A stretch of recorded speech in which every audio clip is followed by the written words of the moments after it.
The 20-year accountant who was the pillar of the company had ghost employees on the payroll. I found out when a new employee reported his number already existed. What I found changed everything I thought I knew about the organization. There are people in an organization who predate almost everything, who predate most current employees, who predate the systems in use, who predate many of the policies considered immovable. And that seniority produces something specific, a kind of institutional certainty about that person. The assumption that someone who has been around so long and has seen so much and has survived so much cannot be the source of a serious problem. Daniel had been with the company for 20 years. He was the chief accountant. He was the person directors called when they needed to understand something financial they did not understand. He was the person external auditors knew by name and had a years-long relationship with. He was, in the implicit narrative of the organization, immovable. And for 3 years, he had been creating employees who did not exist to collect their salaries. My name is Daniela. I am 35 years old. I am the internal auditor of Corporativo Fuentes, an industrial supplies distribution company with 230 employees and 3 plants in different cities. I have been in this role for 2 years. Before me, there was no formal internal audit. There was a controllership department that reported to the same finance director Daniel reported to. When they hired me, the instruction was to build the audit function from scratch. What nobody explicitly told me was that building it from scratch included reviewing things nobody had reviewed in a long time. The employee who reported the problem was named Diego. He was 27 years old. He had been with the company for 3 weeks as a maintenance technician.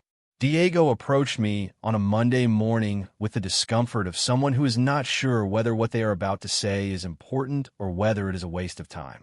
He told me that when they had assigned him his employee number in the payroll system, the human resources person had to reassign it because the number that had been generated for him already existed. That had seemed strange to him because he understood employee numbers were consecutive and unique. That they had told him it was a system error. That he did not know whether it mattered, but that it had been on his mind. I told him he was right to report it. I was going to look into it. The first thing I did was look up the original employee number that had been assigned to Diego before the reassignment. I did not have it. Diego did not remember it. I went to Human Resources and asked for the record of Diego's onboarding process. The Human Resources person searched. She told me they had to reassign the number because it was already in use. I asked her what name that number was under. She searched. She told me a name I did not recognize. I asked when that employee had been registered. She told me 2 years ago. I asked what area they were in. She told me maintenance. I asked her to show me that employee's file. She searched. No physical file was found. I went back to my office. I opened the payroll system with my audit credentials. I searched for the employee number that had been assigned to the name Human Resources had given me. I found the employee with full name, social security number, address, bank, and account for payroll deposit. Active in the system for 2 years. With a monthly salary of 16,000 pesos. And with no attendance record, no work performed, no performance evaluation, no interaction with any company system. I searched the social security number in the IMSS records the company had access to consult. The social security number did not correspond to any person registered with the IMSS under that name. The number existed, but belonged to another person with a different name. I did not act immediately. What I did was what I had learned in 10 years of auditing. Document before moving. Understand the extent before asking a question that alerts someone you're looking. I spent 3 days reviewing the complete payroll with a specific methodology. I searched for active employees with no attendance record in the last 6 months. I searched for employees whose payroll deposit bank accounts belonged to banks different from those the company normally used for its payments. I searched for employees with social security numbers that did not correspond to their names in IMSS records. I searched for employees registered on dates that did not correspond to any documented staff expansion. At the end of 3 days, I had 17 names. 17 employees who did not exist in any verifiable reality outside the payroll system, with a combined monthly cost of approximately 280,000 pesos, which over 3 years represented more than 10 million pesos. I reviewed who had registered those 17 employees in the system. The system's audit log showed the user who had created each record. All 17 had been created by the same user, Daniel. I presented the findings to the general director in a meeting attended only by the two of us. Without the finance director, without Daniel, I brought him the complete file with documentation of each of the 17 cases. The general director listened without interrupting. When I finished, he asked whether I was sure. I told him the documentation was what it was, that if he wanted independent validation, he could hire an outside firm to confirm the findings. He told me he would, that in the meantime, he wanted the process kept to the smallest possible circle. The outside firm took 10 days to confirm. Their findings were consistent with mine. The adjusted total was 17 ghost employees, 10,400,000 pesos over 3 years, with a precision that suggested the scheme had been designed with deep knowledge of how the company's controls worked, or more precisely, where those controls were not.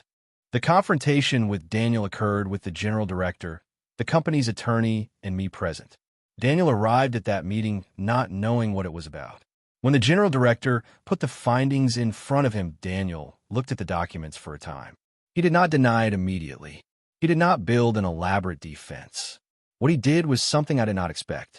He looked at the general director and told him he had been with that company for 20 years, that he had given everything he had to give, that at some point he had decided what they paid him did not correspond to what he contributed, that he had found a way to compensate that difference himself, that he knew what he had done was wrong, that he had hoped to reach retirement without anyone finding it.